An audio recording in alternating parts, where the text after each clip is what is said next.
Friday, June 27th, I recommended play in the eighth race, Belmont at the Big A, on number 8, Touchy.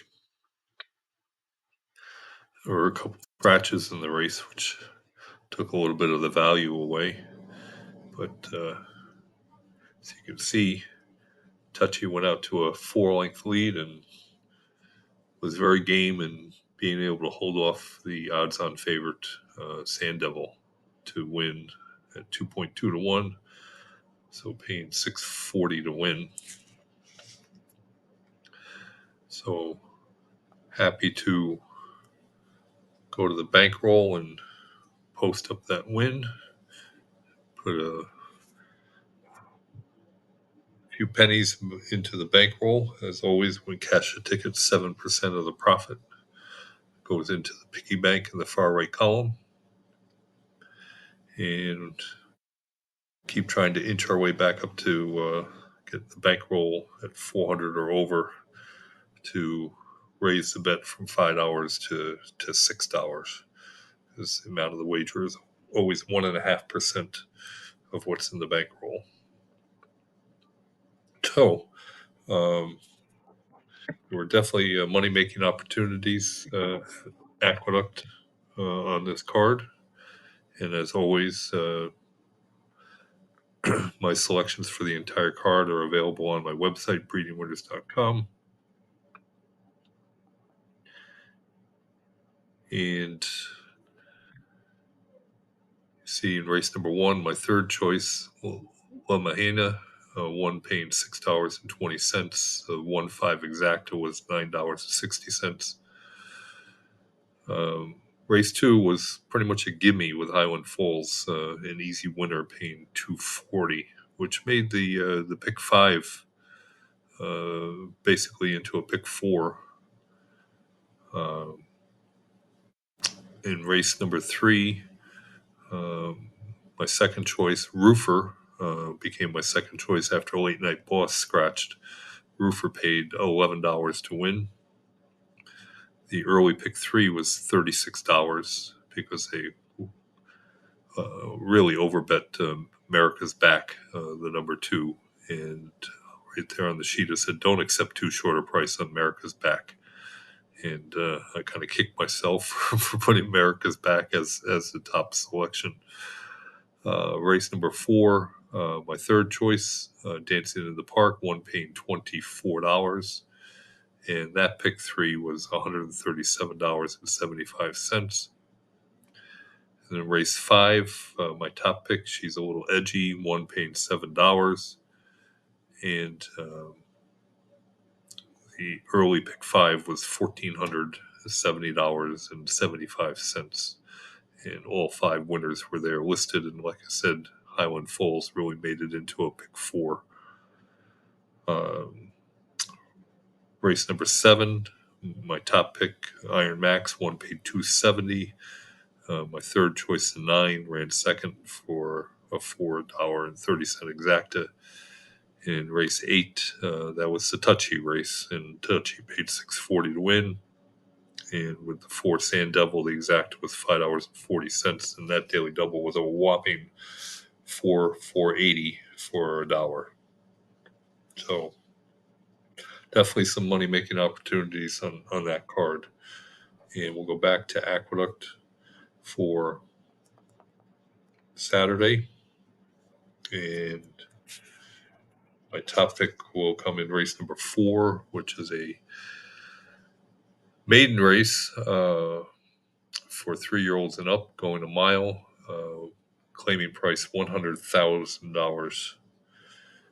And my top pick is number 3, Barb, and my second choice, Momentum Files, the 4, and my third choice would be Nance, number 6. And I'm definitely going to be paying attention to what the odds are for the 3 and the 4. But Barb, last time out, stalked the early pace to only get beat a length and a half, going 7 furlongs. And stretching out to a mile seems like a good move. And This 3-year-old maiden gelding was claimed by Mike Maker last time out, and first workout in the new barn was a really nice breeze, and in fact had two really nice breezes. The most recent one was a bullet workout, so it looks like Mike Maker is doing some good things with Barb.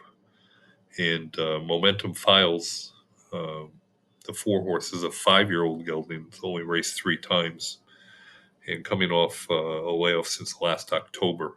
But as you'll see in the breeding stats, there's very favorable data to suggest that this 5-year-old maiden gelding is going to fire a top shot off a long layoff.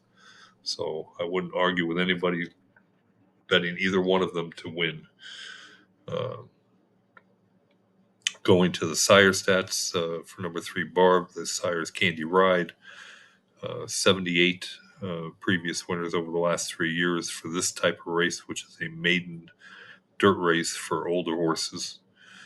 33% of those 78 have come at 8 to 8.5 furlongs.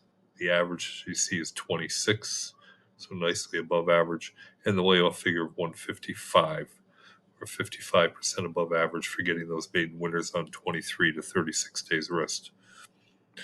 I apologize for the missing data in the purse column. It's again a little programming snafu we need to take care of.